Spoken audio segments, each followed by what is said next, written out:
Call of Duty Modern Warfare 2.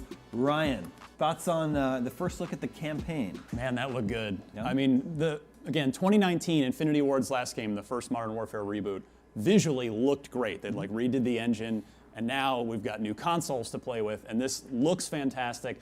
And this is clearly, I don't know if it's sort of meant to be a remake of the Crew Expendable mission from the 2007 original Call of Duty 4 Modern Warfare, or if it's just kind of inspired by it. But clearly, that's what's going on here. We've got a cargo ship in stormy weather, which is a recipe for good shooty times aboard that vessel. Now, at the end of the original mission, of course, bad things happen, and you got to get the heck off of that vessel before it sinks. I would not be surprised if something similar happens during this as well, but we got a lot of look at some of the little underwater stealth tactics and just some of the moment-to-moment gameplay. And again, the visuals looking fantastic. You can see some of the mist effects on the water and the lighting. And this is the most I've been excited about a Call of Duty campaign in a while. And again, I'm someone, I play them every year, but it's, I didn't play last year's. I've kind of been a little ho-hum on it, other than 2019's game.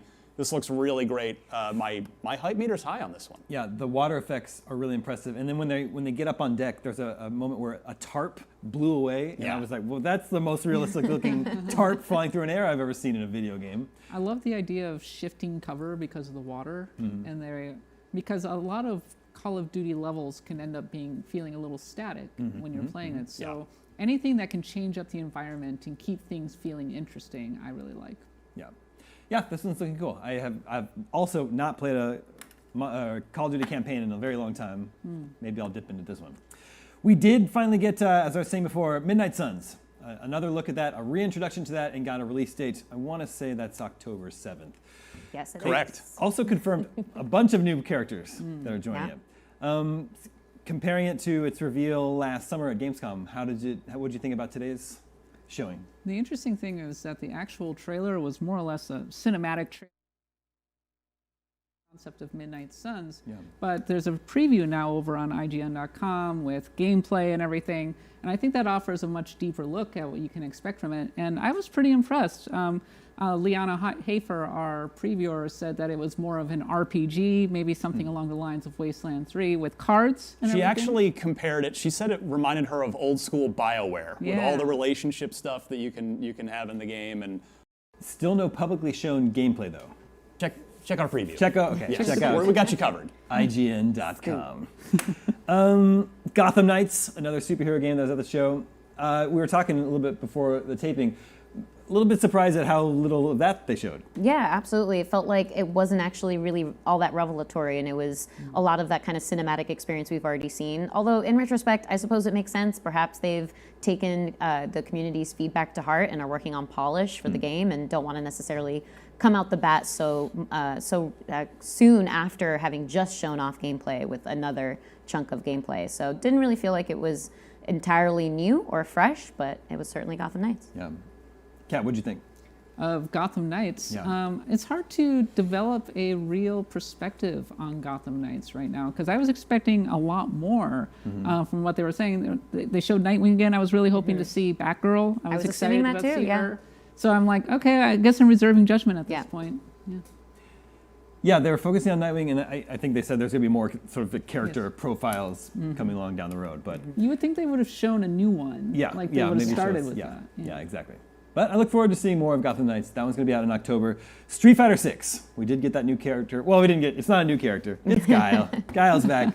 New old. I would have been surprised if Guile's not in the game. He's got new facial hair. He's got new facial hair. Looks a little bit older, a little bit more hardened. But we didn't really get that look at the single-player mode that we wanted to see, right? Yeah, absolutely. So hard to tell from there, but always exciting for the fan base to see what are the other characters that are being added and what do their models look like, and are they just far enough away from what we're comfortable with, but familiar enough at the same time. And I would say Guile kind of hit the mark on that one. Yeah, his hair's getting bigger. I mean, he's got the big well, his arms and chest are getting bigger. But no, Capcom's got a showcase coming up. They do have another one next week. Absolutely, good point. There's always that fine line to walk. You want to get your game out there, but it's like, how much do you show and before your own event? So it's one of those kind of inside baseball things we think about at IGN. Like, well, they're probably going to have more at their own showcase coming up in a few days. And it felt like this was for the fans. So it was like, here's a move showcase. Here's the stuff that he can do. Yeah. And so they can go frame by frame and be like, oh, look at the standing fierce Yeah. with this guy. Yeah, look at him combing his hair. Yep. Yeah, for sure. Gotta love it. Okay, we also got looks at several indie games today. One I wanted to call out was a game that I'm excited for, and I'm glad it's happening, but I was a little bit frustrated with how it was shown today, and that was Flashback 2. This is a sequel 30 years in the making for what they used to call cinematic platformers back in the day. Flashback and then Out of This World, Another World. The legacy today would lead up to the games like Limbo and Inside. So super excited for this, but then the gameplay was like projected onto different surfaces that made it very hard to see. And I don't know if they're like worried about showing a 2D game at a big event like this. I think they should. I want them to feel more confident in it. I just want to see what this game looks like.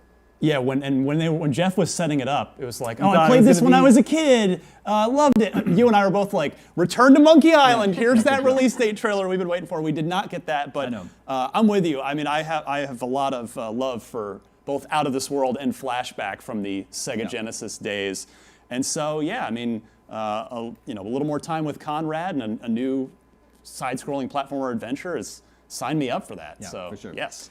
And then Tina, I think you liked what you saw of Witchfire. Yeah, so we knew that Witchfire was going to be making a return, had made its original announcement at a Game Awards event. I think that was actually several years ago in 2017.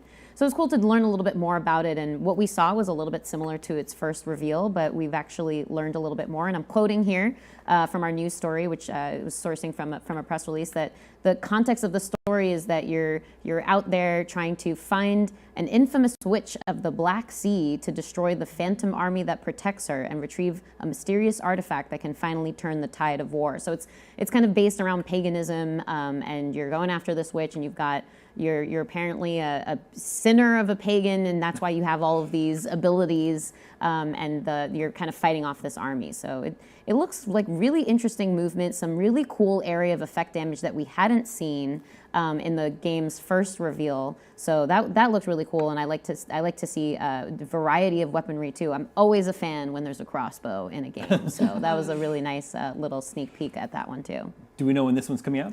That one actually is going to be later this year, Q2 of this year. They said they didn't want, and then they specifically said they didn't want to narrow down the months to get themselves trapped and locked into a specific month release date before they were perfectly ready. So looks like it will be around the end of the year, though. This was like if Bulletstorm and the classic Raven Software first-person shooter Hexen from back in the day had a baby, it would be this game, and that's a very good thing.